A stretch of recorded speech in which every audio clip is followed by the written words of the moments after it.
Hello everyone, and welcome to This Month in Canal Fulton. I am so excited about our guest. I've been waiting a long time to have these folks on, and before I get into introducing them, I wanted to make some announcements. First one is our Spirits and Spirit tour on the canal boat is set up for July 12th at 9 p.m. That may be sold out, and but if you're interested in the next one, just get on our website and see when another one's scheduled. On July 16th, we have story time on the canal boat for kids and with the mayor. I'll be reading a story with the kids on the boat, and it's sponsored by Dairy Queen in Canal Fulton, and everybody that participates gets a free ice cream cone. So that's a good time. We've had one of those. We have another one scheduled for July 16th, and that's at 10:30 a.m. On July 17th, we have a canal boat tour at noon. July 22nd and 23rd, we're an introduction to pickleball, which is all the craze. That's from 5 to 6:30. And on July 31st is the Canalway Center workshop. They're painting wine bottles at 6 p.m. and all of these activities can be signed up for on our website and by reaching out to Chris Bundy at 234-804-1164. So thank you very much to Chris, and he does a great job with our Parks and Rec program. Also want to let people know that we have free mulch available at our yard waste site. All you have to do is come out and pick it up and take advantage of that free mulch that's available to you. And with that being said, I wanted to introduce my guest for today's show. Kim Brodnick is with Echoing Ridge, as is Teresa Bloom. Hi, Teresa. Hi. How are you today? Fine. That's good to hear. So you ladies are with Echoing Ridge, and I'll start with Kim. Could you tell us what your title is? Sure. I am the Regional Director for Northeast Stark and Summit County specifically. So I oversee all waiver and ICF services for Northeast Ohio. Yeah. So how did you come to Canal Fulton? Oh, wow. The journey. The journey, yeah. Actually, it started, I'm in my 29th year in the field, so it's been a long journey. So my passion for service actually started when I went on a field trip to a nursing home in 5th grade. And so I went there with other students and my teacher, and we were actually there we baked cookies and we drew some pictures to give to some of the residents that were there, and they were just so excited to see us, and that started the spark for me. Yeah. And I knew then that I wanted to be in service. Didn't quite know how, but I knew that I wanted to be in service and work with people with disabilities. And so from there, I've been all over Northeast Ohio working in service. And so how I ended up at Echoing Ridge is that I had been in Arizona working as a superintendent in Arizona, had gone down there because they had lost their license in a decertification, so I went down there to kind of help them get their license back. But my family was here in Ohio, so my roots were in Ohio, and I knew I wanted to come back here to work again in Ohio. And so I saw the advertisement for a regional director position, and I felt like it was a good space for me. I'm connected to the ministry, and that's how I ended up back at, back here in Ohio, most specifically working for Echoing Hills. Sweet, sweet. So Arizona's not all it's cracked up to be, or Arizona's you missed your family? It's hot, yeah. My family's here, my roots are here, is where I've spent most of my career, so it was an easy transition for me to come back. Yeah, excellent. Teresa, how did you end up in Canal Fulton? Well, I started at the original place, Echoing Hills. I was 25 when I came, and I just wanted to come because I didn't want to be at home when my father passed away. Yeah, that's understandable. So that's why I came here. Excellent, super. Kim, I'm going to ask you to think back when you were in high school. So you told us that you got the bug when you were in 5th grade, Sure. but when you were in high school, being a former school teacher, Sure. It's always interesting. It's so hard when you're 16, 17, 18 years old, and the world's coming at you with, what do you want to do? And how do you know what you want to do when you're 40 years old, when you're only 18? Sure. So did you have any dreams in high school? I think I was always pretty clear about that I wanted to be in service. Like I said, that started in 5th grade, and so for me it was about the building blocks of how I was going to get there. So I knew that I love sports, and so I went to college on a scholarship. I played basketball, soccer, tennis, golf. I did all those things, but I was pretty clear about what I wanted to do in service, and so I just kind of stayed on that path. I thought I wanted to be a teacher, and it kind of transitioned to I'm working for Catholic Charities, where I work with individuals that were dually diagnosed, and so that passion just continued. And so I've been in the field, like I said, almost 29 years. So, but it started again like back in 5th grade, and I just continued to stay focused on the goal that I had, and so here I am today. Excellent. Yeah, Teresa says yay. Teresa, can you tell us how you met the love of your life, Lindsay? Oh, at Echoing Hills residential home. Can you tell us a little bit how did he propose to you? On his knee. Wow, that's sweet. Where was it at? Echoing Hills. Excellent.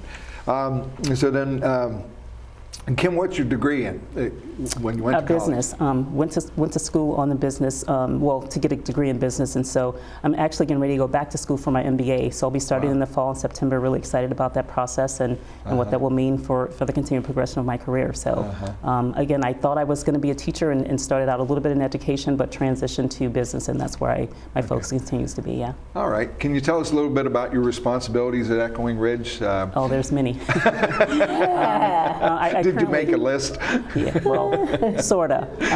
Most importantly, I'm responsible for oversight of our waiver and ICF locations, and so we serve approximately 55 individuals. We have approximately 104 staff, so I oversee, all of the services and supports, the programming for those locations, as well as our adult day services program. We have our Echoing Connections program that's right off Locust, and then we have our EU program that's off of Raber Road in Canton, I believe. And so I oversee all of those services and work with a team of people that are outstanding in terms of what we do to make sure our individuals have what they need. And so I'm always thrilled about what we're doing to change their lives. So. Yeah.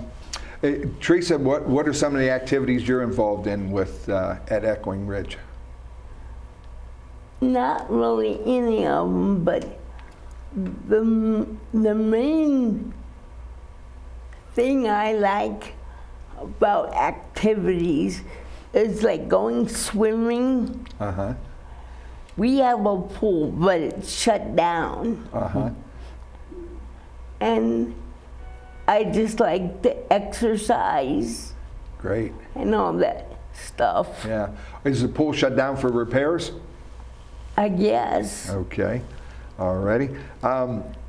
So our folks here at Echoing, or at MCTV here, our friends, Mike and Mike, do a great job, and they're going to put up some pictures. So the first picture our audience should see is the facility the way it looks now. So this is where you're operating, and so I know this has been, I think it goes back maybe 3 or 4 years, the first time that the folks approached us about saying they wanted to stay in Canal Fulton. And we were looking for lots that were available. And so there's been a lot of planning. But so you mentioned that all the services that you offer, like at Community Connections and Echoing U, but at the facility that our folks are seeing right now, that's where the dining hall is, and that's where people live. How many people could live there, and how many people live at that facility right now? Well, we're licensed to service 28 individuals. We currently have 25, so we have 3 vacancies.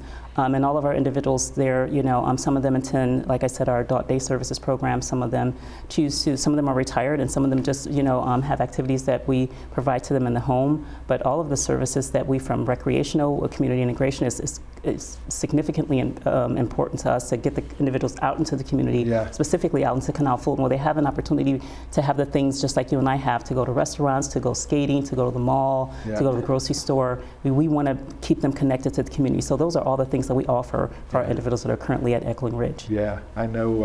I see them sometimes down at our summer concert series. Sure, yeah. Yeah. The idea was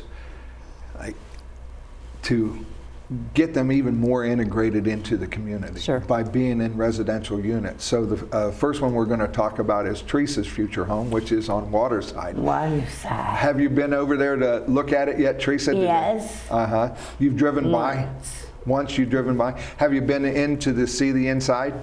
Yeah, once. Uh-huh. Did you like it? Yeah. Uh-huh. My room is big. Is it? Yeah. So how long have you known about the move to Waterside, that you were that was gonna be your home? A couple months or two, Uh-huh. because I got really excited when I first found out, Uh-huh. because I love Echoing Hills. Yeah.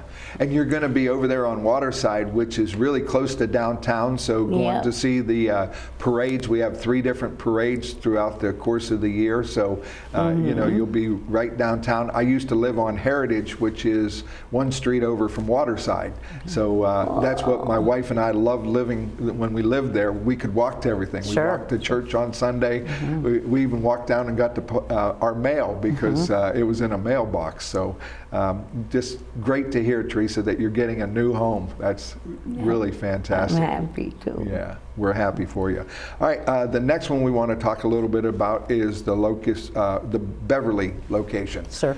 So it's right next to the facility Right there. adjacent to our current Echoing Ridge facility. Yeah, so there won't be a lot of moving to do there. No, Yeah. we're excited about that. So Yeah. it's just a short trip right next door. So yeah, Yep. so we will service 6 individuals in that home as well. I apologize. I thought I put my phone on vibrate, but apparently it's not listening to me. Oh, so. that's okay. In the Beverly location, and that's what's so nice about having your facility where it is now. Sure. And still having people there. You know, you have all the restaurants that are really close proximity Sure. to our residents to be able to get to places safely. And that's what's really important to us. And I Yes. have this dream and this vision to have a sidewalk from Beverly Street all Yeah. the way downtown, so that if Teresa wants to go and get an ice cream at Almost Heaven or Cherry Street Creamery, she can Sure. get there independently. So that's the dream, and we're going to keep working to get that done. Going back to the Waterside one, a lot of people may not know that was it's a rehab, where the other facilities are new. Correct. And this was a rehab. So they Yes. took 2 4-unit apartments and converted them into 3 3-unit. Is that how it works? Yeah, so they were renovated, and so, I mean, seeing that project from the beginning when we first walked in there, when they were still, under construction, and to see how full circle has come. I mean, bringing the individuals over to see that home, and our staff to see, the process of where it started into where it is right now, has just been truly amazing. And so we're excited for those individuals that'll move into that home. I think that they will have an opportunity to still have access to the community.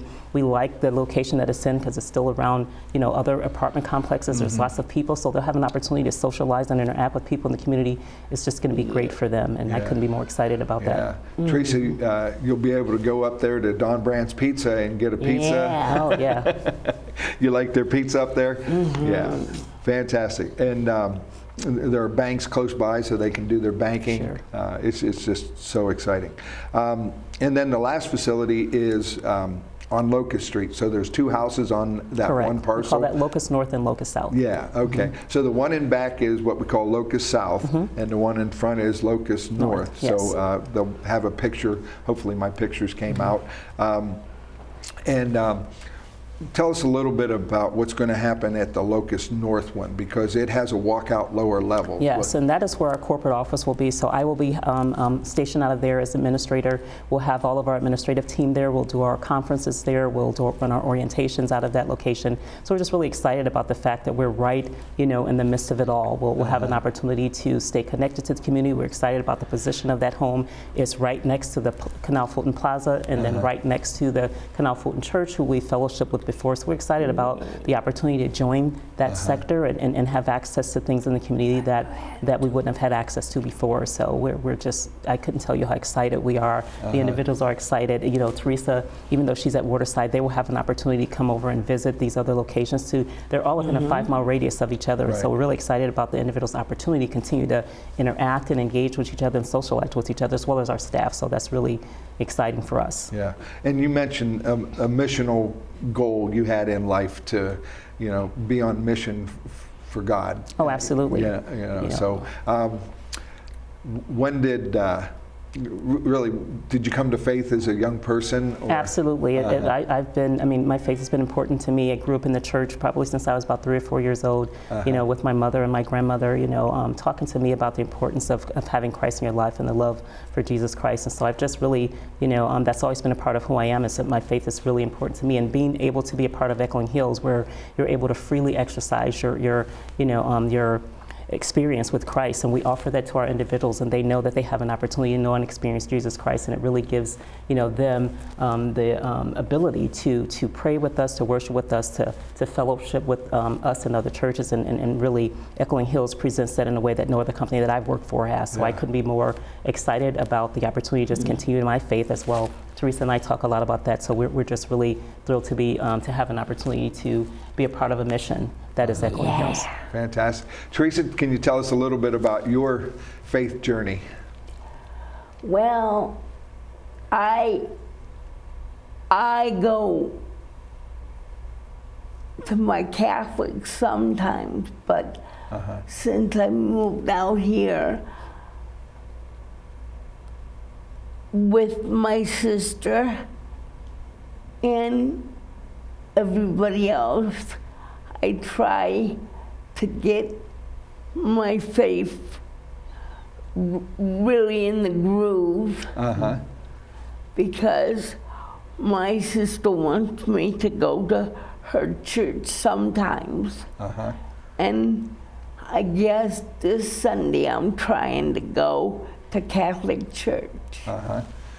And you shared with me before we got started, your husband is a Baptist, so I kind of went through the same journey where I grew up in a Catholic faith, and my wife grew up in a Protestant faith. Sure. So a house divided cannot stand. So so we made some concessions in there for a while. We went to the Catholic church, and then my wife kind of said, hey, it's my turn, and we're going to go to a Protestant church, basically, a non-denominational, I should Compromise, say. Yeah. And so, Teresa, as your husband, you met him and you got married and you shared your faith. You both believe in Jesus Christ as your Lord and Savior. So how did that discussion go with Lindsay when he said, well, I think we should go to this church, and you said, well, I think we should go to that church? Well, I stuck with him because I love him. And he knows it too. So,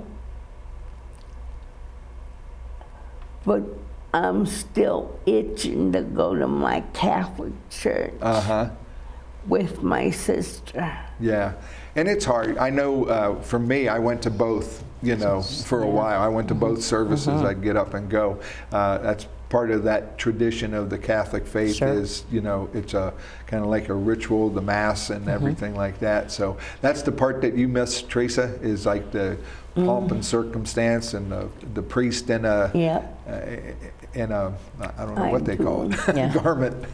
So, so as we talk about Canal Fulton, and I want to express to our audience and to you guys how much I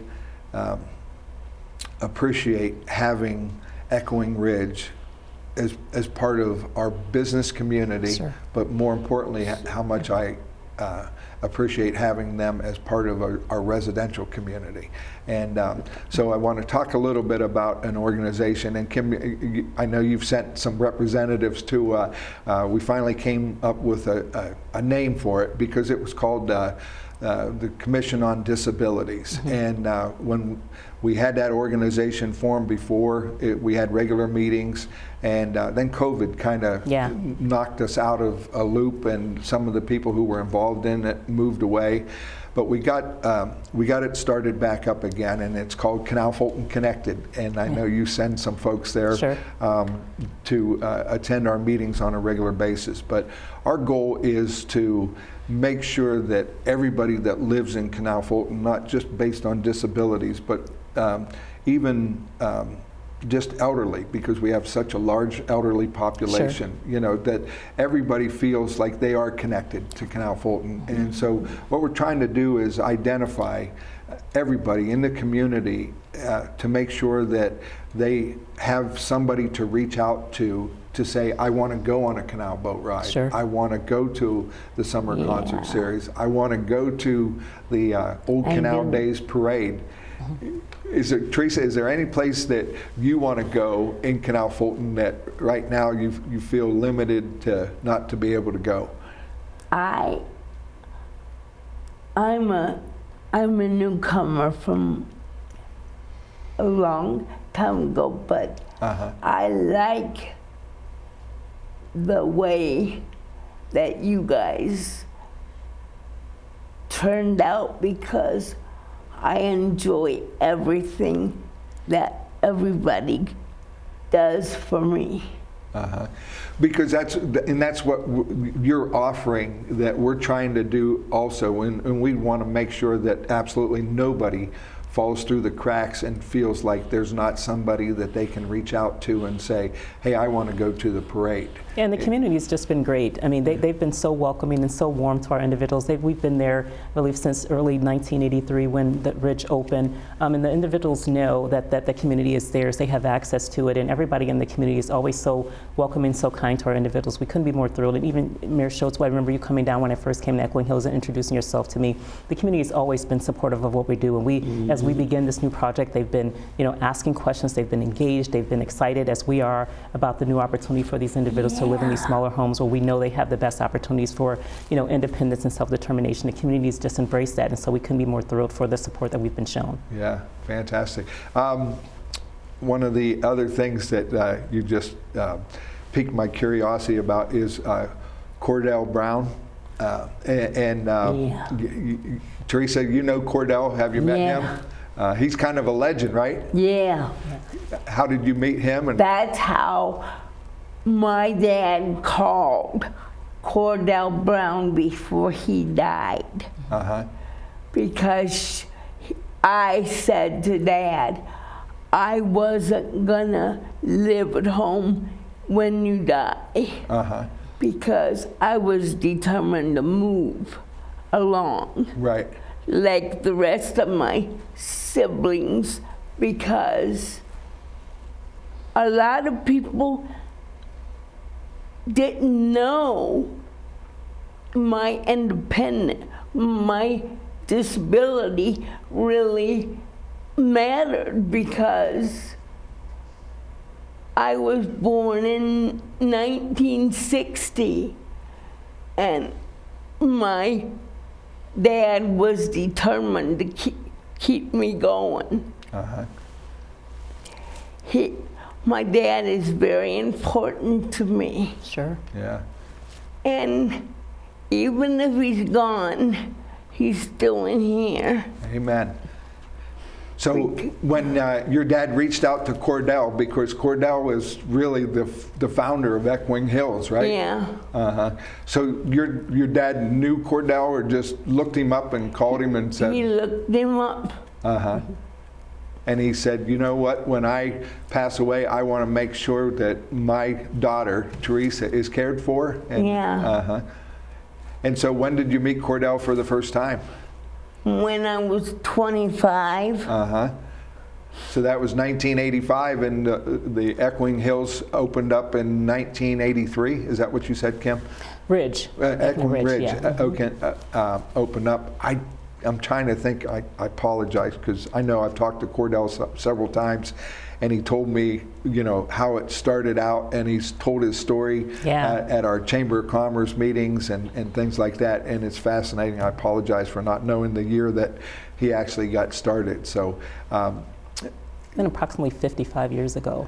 Is that what it is? Yeah, I believe somewhere around there. And it started with Cordell's vision for individuals with intellectual and developmental disabilities to have a place to go where they can worship, play, and know and experience Jesus Christ. It started out with Camp Echoing Hills in Warsaw. So, and his vision has transcended. I mean, he is still, you know, at the forefront of what we do, still advocating for those individuals and still making a way for individuals like Teresa to know and experience Jesus Christ in a place that they feel welcome and supported. And so we couldn't be more thankful to have him still leading our organization and still interacting and interfacing and leading the charge for what's important for those individuals. So we can't thank Cordell enough for what he's done for us. And if people don't know him, he had CP, right? Yeah. Cerebral palsy, and so he overcame it and just was an inspiration to so Absolutely. many people. I think you said in 1963.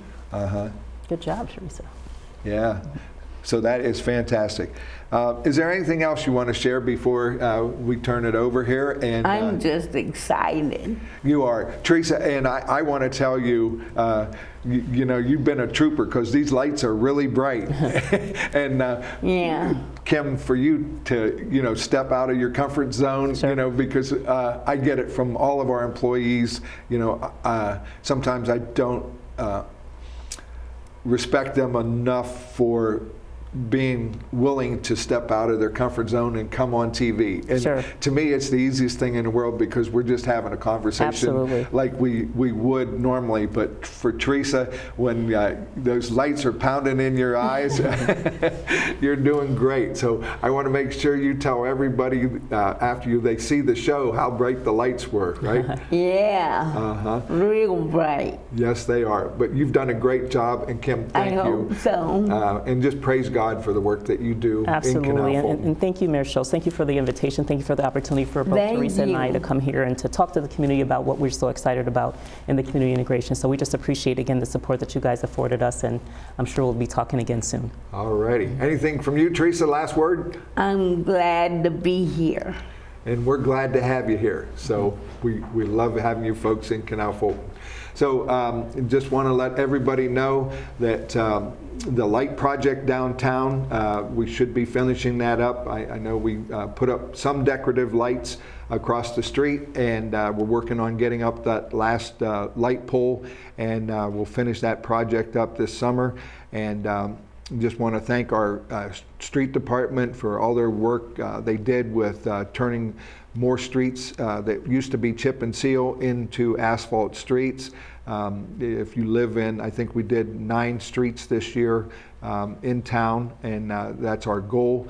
Hopefully next year we're going to focus some more on the Denshire neighborhood and trying to get that street back into being a more comfortable ride because if you drive down there, it's pretty bumpy. So thank you very much, and we'll see you on our next episode of This Month in Canal Fulton.